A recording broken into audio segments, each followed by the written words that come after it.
Fine by me.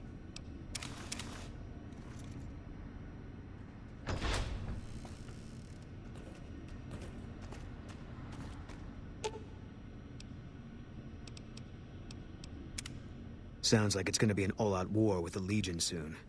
Maybe I should have re-enlisted after all. If that's what you think. I'll make my way there.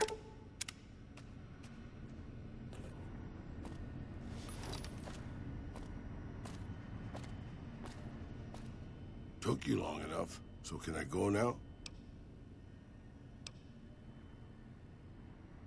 Sorry. I assumed the only reason you'd fight past a horde of super mutants and pick the lock on my cell is if you heard my cry for help on the radio. But maybe you're just sightseeing. So since the door's open and all, can I go now? Alrighty then. I'll just head out, alone, by myself, into the dangerous waste. Anything's better than staying here. Let's go. Not to worry, boss. I'm sure killing the boss of one of the families will in no way lead to savage, bloody reprisals against you and your loved ones.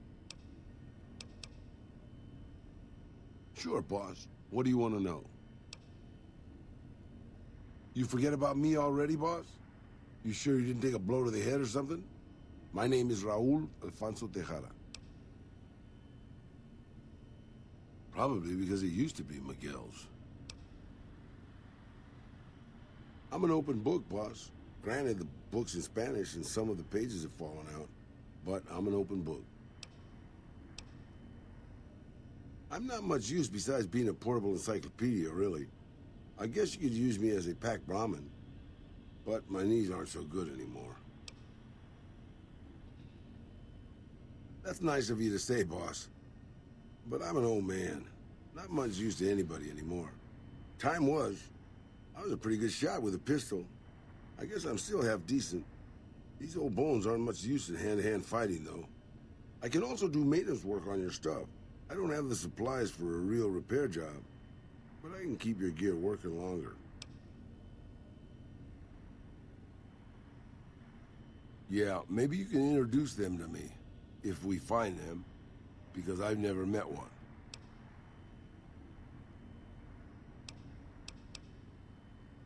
I was born just outside Mexico City.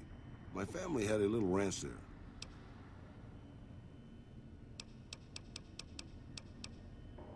Old enough to know better, boss. Old enough to know better.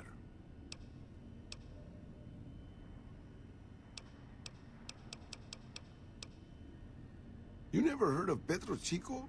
Un amigo de Poseidon Energy. Of course not. They were an oil company in Mexico back before the war.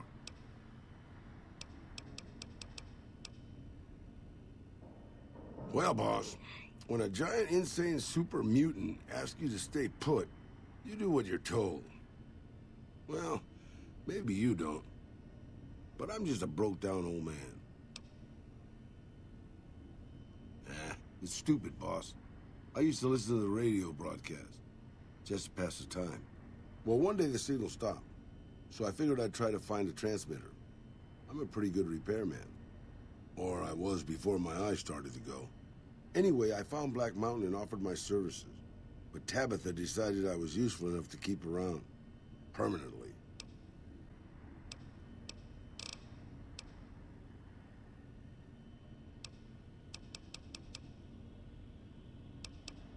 Questions, boss? You mean you don't know everything there is to know already? Just how old do you think I am, boss? Because I can pretty much guarantee I'm older than that. Let me tell you a story from before the Great War.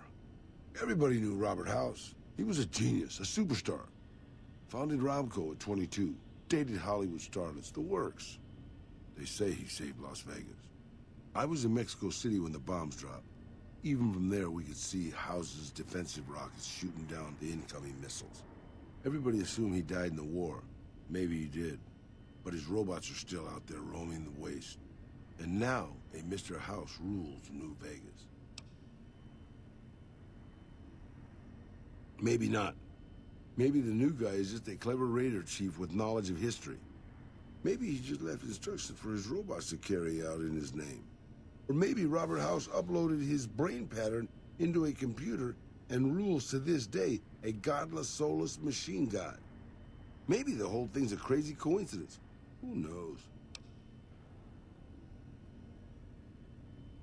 I remember there were some weird stories about him, especially near the end. There was a tell-all in El Periódico de las Arboridas by a starlet House dated.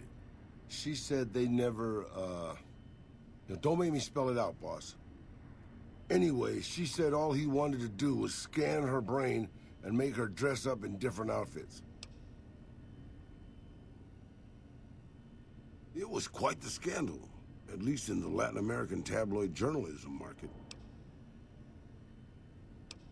You're a veritable geyser of curiosity, boss.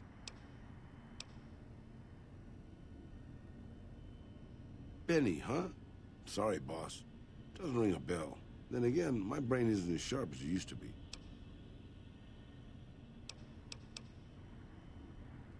They're all right, I suppose.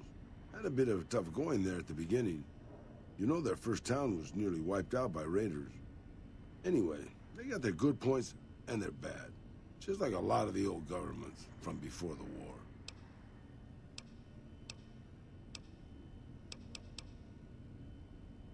I don't really have a problem with them. People around here tend to see them as invading marauders planning to burn and pillage the countryside. But I've been to Arizona, boss. Before the Legion, it was a nasty place. So thick with raiders you couldn't trade with a town 2 miles up the road. Caesar's laws aren't nice, and their actions aren't always pretty. But then neither am I. But you keep me around.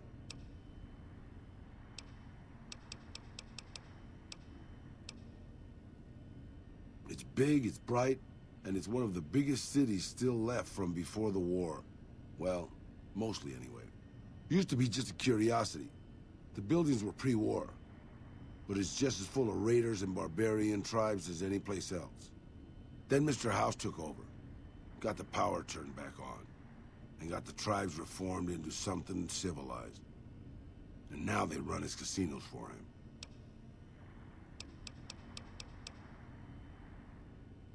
Sure, boss.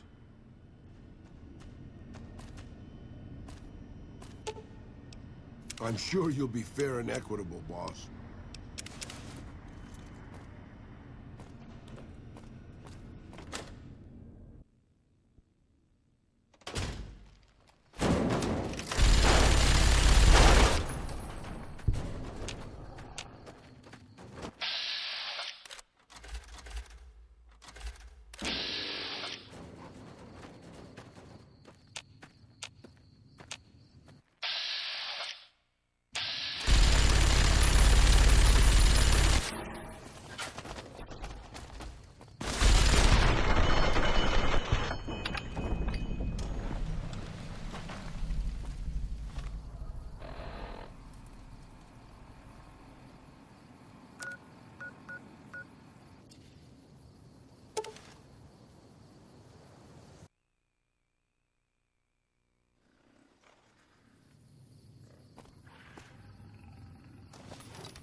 We haven't met yet. You must be new in town. I'm Andy.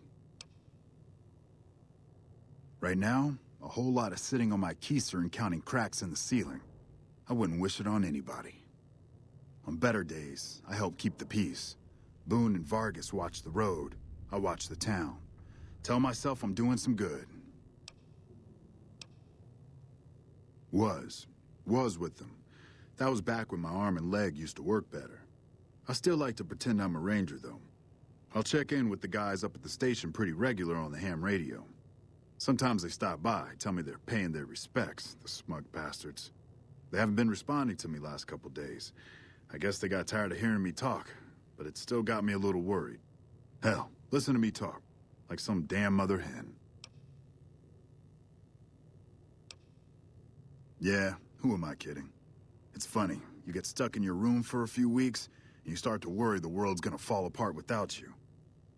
Those guys are fine. They don't need me looking over their shoulders. They're the NCR's finest. A one-man platoon, each of them. You got a job where even thinking about it would scare a man senseless? That's when you bring in the Rangers.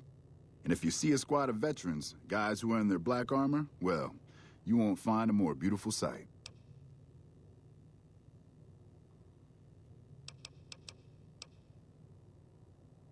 Yeah, twice. Actually, the first time, it was more like half my body. Knocked me out of the Rangers.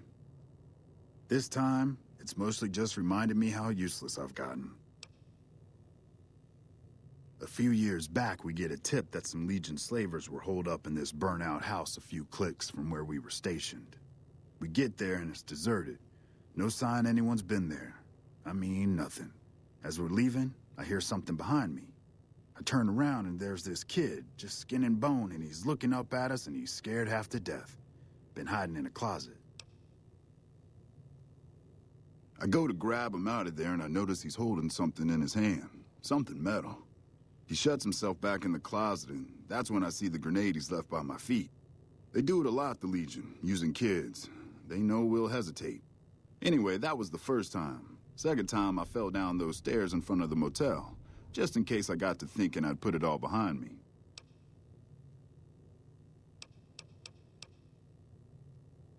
Huh. People don't exactly line up to find out what's in my head. Can't remember the last time someone suggested I knew something worth knowing. You know, maybe there's something I can do for you. Since you've gone to all the trouble of flattering a crippled old soldier, there's a move we have in the Rangers for knocking an opponent off his feet. Saved my butt a bunch of times, maybe it will for you too. Let me show you how it's done.